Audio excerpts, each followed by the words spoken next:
ভোর ৫টার সময় ঘুম থেকে উঠে রান্না থেকে শুরু করে ঘর গোছানো, বাচ্চাদের খাওয়া দাওয়া করানো, বাচ্চাদেরকে স্কুলে নিজে নিয়ে যাওয়া, সংসারের প্রতিটা কাজ কোনোরকম কোনো হেল্পিং হ্যান্ড ছাড়া একা হাতে যেভাবে স্টেপ বাই স্টেপ করে থাকি তারই সুন্দর একটা ভিডিও আপনাদের সাথে আজকে শেয়ার করব।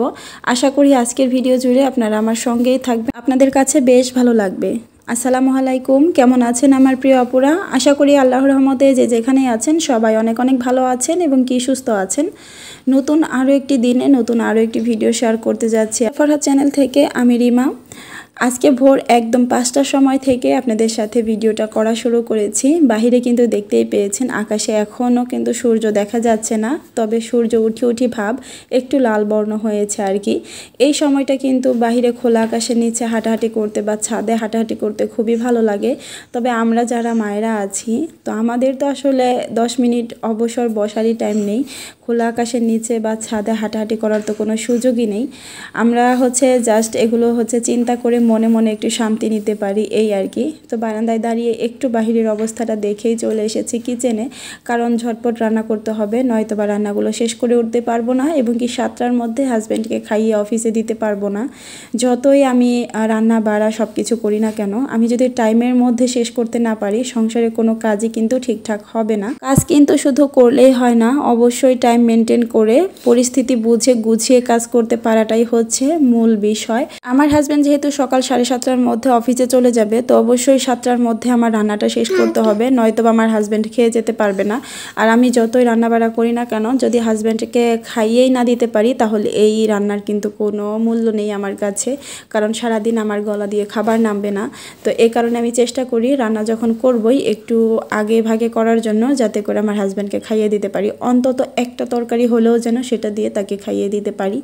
আর আমার এত বেশি ব্যস্ততা থাকে এই কারণে সকালে কিন্তু আলাদা করে আর নাস্তা বানানো হয় না। দেখা গেছে সকালবেলা ভাত তরকারি রান্না করে ফেলি, সকাল দুপুর হয়ে যায়, রাতের বেলা আবার তরকারি ভাত দুটোই আবার করে ফেলি আর কি।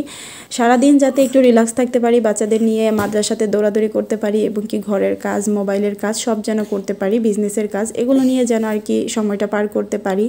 তা আমি ফার্স্টে ভাত বসিয়ে দিয়েছি, এরপর চুলাটা ক্লিন করে নিলাম। রাতের বেলা চুলাটা ক্লিন করে রাখা হয়নি, তো ওই যে সন্ধ্যার পর যে ভাতটা রান্না করেছিলাম সেটার একটু মার পড়েছিল, তো সেটাই আমি ভাত বসিয়ে দিয়ে তারপর মুছে নিলাম। আমি যদি আগে এগুলো সব ক্লিন করে তারপর রান্না শুরু করতে যেতাম সেক্ষেত্রে কিন্তু আমার সময়টা অনেক অপচয় হতো।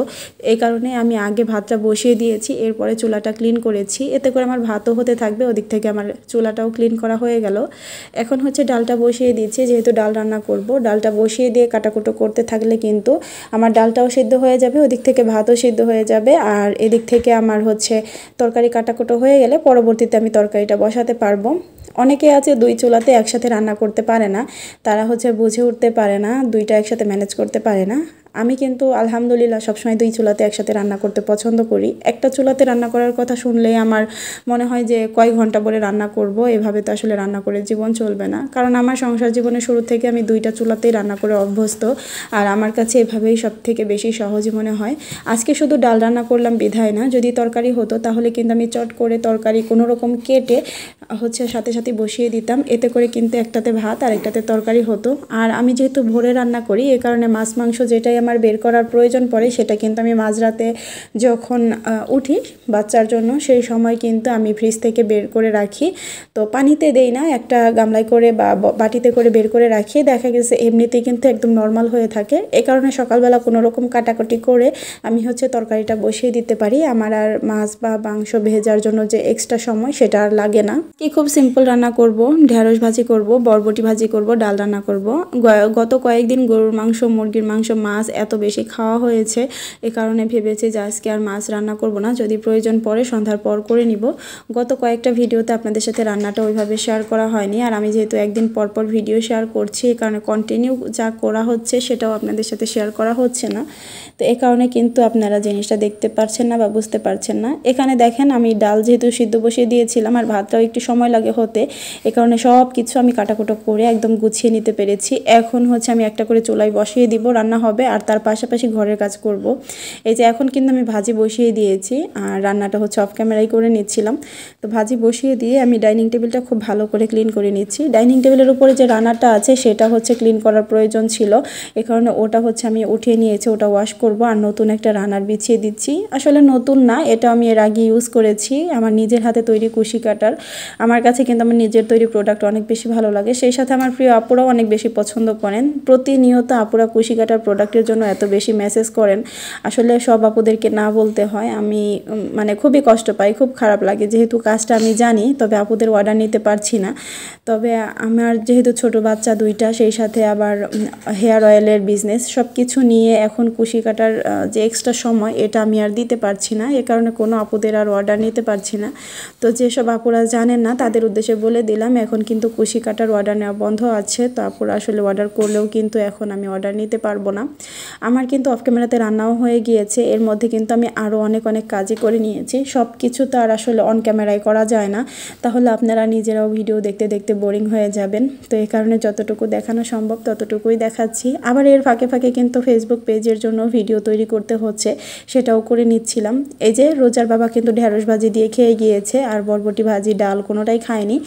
তো এখন হচ্ছে আমি একটা ডিম দেখছেন সিদ্ধ করে ভেজে নিয়েছি, এটা হচ্ছে রোজার টিফিনে দেব, কারণ আজকে যেহেতু কোনো মাছ নেই আর রোজা হচ্ছে সিদ্ধ ডিম বা ভাজি ডিম পছন্দ করে না, ভুনা খেতে পছন্দ করে। তবে যেহেতু খুবই চটজলদি সব কিছু করেছি, এ কারণে এক্সট্রা করে পেঁয়াজ মরিচ দিয়ে আর ভুনাটা করিনি, সিদ্ধ করে ভেজে দিয়েছি। আর এভাবে দিলেও কিন্তু ও পছন্দ করবে। একটা কথা আপুদেরকে বলে দেই, আমি যেহেতু বাসায় একাই বাচ্চাদেরকে সামলাই, সুবানা বাবু দিনের বেলা ওই রকম সময় নিয়ে এত বেশি ঘুমায় না, ওই সর্বোচ্চ 10 থেকে 15 মিনিট ঘুমায়। তো ওকে রেখে আমার ভয়েস ওভার করা কিন্তু কখনোই সম্ভব হয় না। আমি কিন্তু প্রতিটা ভিডিওতে সুবানাকে আমার পাশে নিয়েই ভয়েস ওভারটা করি। ও দেখা গেছে বসে থাকে, মাঝে মাঝে শব্দও করে, আবার অনেক কেটে কেটে ভয়েস ওভার করতে হয়। এর ফাঁকেও কিন্তু আপনারা অনেক শব্দ শুনতে পান সুবানা বাবুর।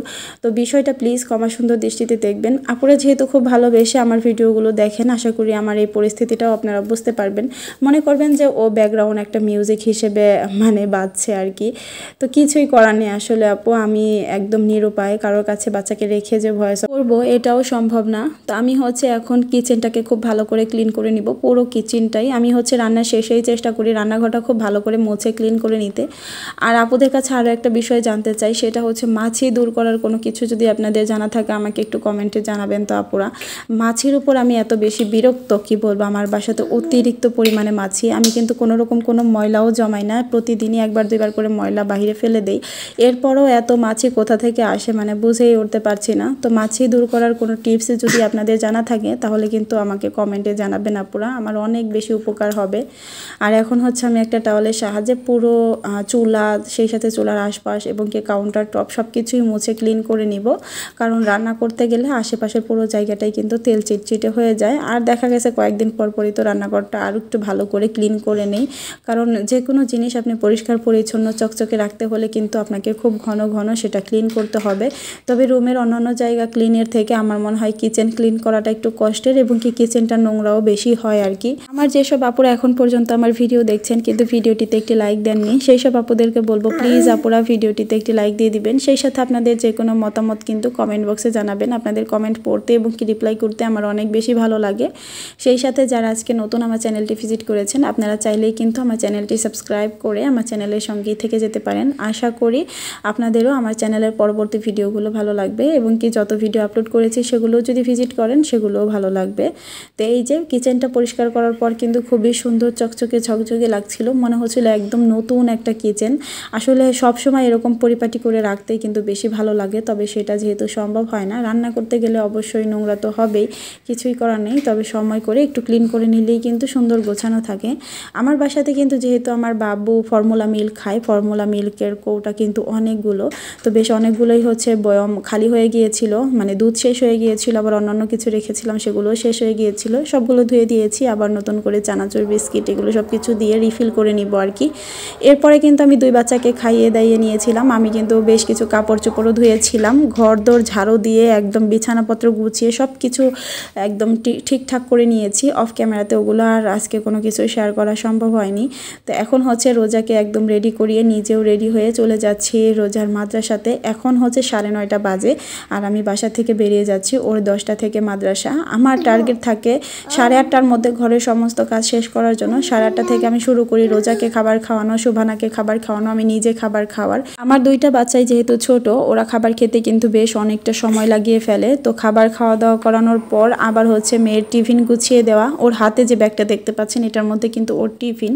তো টিফিন গুছিয়ে দেওয়া, সেই সাথে কিন্তু আবার রেডি হয়ে ওকে রেডি করানো, ব্যাগপত্র গুছিয়ে বের হতে হতে কিন্তু আমার 1 ঘন্টা লেগেই যায়। তো 9:30টার সময় আমি বাসা থেকে বেরিয়ে পড়েছি। আমার বাসা থেকে রোজার মাদ্রাসার দূরত্ব হচ্ছে হেঁটে গেলে 15 মিনিটের মতো লাগে। আর পুরো রাস্তাটা কিন্তু হেঁটেই যেতে হয়, যেহেতু বাসার সামনে থেকে গাড়ি পাওয়া যায় না। তো অর্ধেকের বেশিটা রাস্তা যাওয়ার পর গাড়ি পাওয়া যায়, অল্প একটু রাস্তা। তো দেখা গেছে বেশিরভাগই হচ্ছে হেঁটেই চলে যাই। তো যখন খুব বেশি তাড়া থাকে তখন হচ্ছে এই যে এখন যে জায়গাটাতে আসলাম, মানে যে পাকা রোডটাতে উঠলাম, এই জায়গা থেকে মূলত গাড়ি পাওয়া যায়। তো এখান থেকে গাড়িতে যাই যেদিন খুব বেশি তাড়া থাকে আর কি। এছাড়া কিন্তু গাড়িতে যাই না, হেঁটেই যাই। তবে আজকে আমাদের বিল্ডিংয়ের অন্য একটা ভাড়াটিয়া আসার সময় গাড়ি নিয়ে এসেছিল। আমি নিচে নামার সাথে সাথে এই সিএনজিটা পেয়ে যাই। পরবর্তীতে একদম বাসার সামনে থেকেই আজকে সিএনজিতে করে রোজার মাদ্রাসাতে চলে যাচ্ছি। আজকে কিন্তু আমার বেশ একটু আরামই হয়েছিল। আর এভাবেই কিন্তু ভোর 5টা থেকে সকাল 9টার মধ্যে আমি আমার সংসারের সমস্ত কাজগুলো শেষ করি। এখন হচ্ছে যেসব আপুরা চুলের সমস্যায় ভুগছেন তাদের জন্য কিছু উপকারী কথা বলি। আর প্রতিনিয়ত যেসব আপুরা রোজার চুলের সম্পর্কে জানার জন্য মেসেজ করে থাকছেন তাদের উদ্দেশ্যেও বলছি, আপনারা যারা চুল পড়ার সমস্যায় ভুগছেন তারা কিন্তু একবার হলেও আমার নিজের হাতে তৈরি অর্গানিক হেয়ার অয়েলটি ব্যবহার করে দেখতে পারেন। আমাদের এই তেল কিন্তু প্রাকৃতিক 35টি উপাদান দিয়ে আমি নিজের হাতে তৈরি করে থাকি। আমাদের এই তেল আপনাদের চুল পড়া বন্ধ করবে, নতুন চুল গজাতে সাহায্য করবে, চুল অনেক দ্রুত বড় করবে, চুল অনেক বেশি সফট, শাইনি এবং কি সিল্কি হবে। সেই সাথে হচ্ছে আপনাদের চুলের খুশকিও দূর করবে। যাদের চুল একদমই ড্যামেজ হয়ে গিয়েছেন, রুক্ষ হয়ে গিয়েছে, তারা কিন্তু একবার হলেও আমাদের তেলটি ব্যবহার করে দেখতে পারেন। আপনি জাস্ট কয়েকবার ব্যবহারের পর থেকেই কিন্তু আপনার চুলের পরিবর্তন নিজেই বুঝতে পারবেন। আমাদের পেজে কিন্তু শত শত কাস্টমার রিভিউ আছে। আপনারা চাইলে আমাদের পেজটি ভিজিট করে সেখান থেকে কাস্টমার রিভিউগুলো দেখে নিতে পারেন এবং কি ইনবক্সেও কিন্তু অর্ডারটি কনফার্ম করতে পারেন। এছাড়া স্ক্রিনে কিন্তু ইমো এবং কি হোয়াটসঅ্যাপ নাম্বার দিয়ে দিয়েছি, আপনারা এই নাম্বারে যোগাযোগ করেও কিন্তু অর্ডারটি কনফার্ম করতে পারেন। এছাড়া সরাসরিও কিন্তু কল করে অর্ডারটি কনফার্ম করতে পারেন। যেসব আপুদের মনে সন্দেহ আছে যে অনলাইনে তেল নিব, কাজ হবে কি হবে না, সেই সব আপুদের উদ্দেশ্যে বলছি, আপুরা আপনারা কিন্তু অনলাইনে যে কোনো প্রোডাক্ট কেনার আগে অবশ্যই যাচাই বাছাই করে তারপর প্রোডাক্ট কিনবেন। আর বিশেষ করে আমরা যারা ব্লগার আছি, আমরা কিন্তু কখনোই একদিনের জন্য অনলাইনে আসিনি। আপনারা চোখ বন্ধ করে আমাকে বিশ্বাস করে আমার অর্গানিক হেয়ার অয়েলটি একবার হলেও নিয়ে দেখতে পারেন আপু, আপনাদের চুলের সকল সমস্যা দূর হবে। আমি 100% গ্যারান্টি দিয়ে বলতে পারি। আপনাদের সুবিধার জন্য কিন্তু আমি স্ক্রিনেও বেশ কিছু রিভিউ দিয়ে দিয়েছি, সেই সাথে পেজটাও কিন্তু দিয়ে দিয়েছিলাম। আমার পেজের নাম হচ্ছে রোজা রকমারি। আশা করি আপুরা বুঝতে পেরেছেন। অনেক আপুরাই প্রশ্ন করেন আমাদের এই তেল বাচ্চারাও দিতে পারবে কিনা, তাদের উদ্দেশ্যে বলে দিচ্ছি 2.5 থেকে 3 বছরের বাচ্চা থেকে শুরু করে ছেলে মেয়ে উভয়েই কিন্তু আমাদের এই তেলটা দিতে পারবে। আমাদের তেলটা 100% কার্যকারী, তার সাথে সাথে কিন্তু খুবই রিজনেবল প্রাইজের মধ্যে আমরা তেলটা দেওয়ার চেষ্টা করছি। যারা অর্গানিক হেয়ার অয়েলের প্রাইস সম্পর্কে আইডিয়া রাখেন তারা তো জানেন এটার প্রাইস কেমন হয়ে থাকে। তবে আমি কিন্তু খুবই রিজনেবলের মধ্যে আপনাদেরকে তেল দেওয়ার চেষ্টা করছি, যতটুকু কমে দেওয়া যায়। বলতে গেলে বাজেটের মধ্যে খুব ভালো মানের একটা তেল আমি আপনাদের হাতে পৌঁছে দেওয়ার চেষ্টা করছি।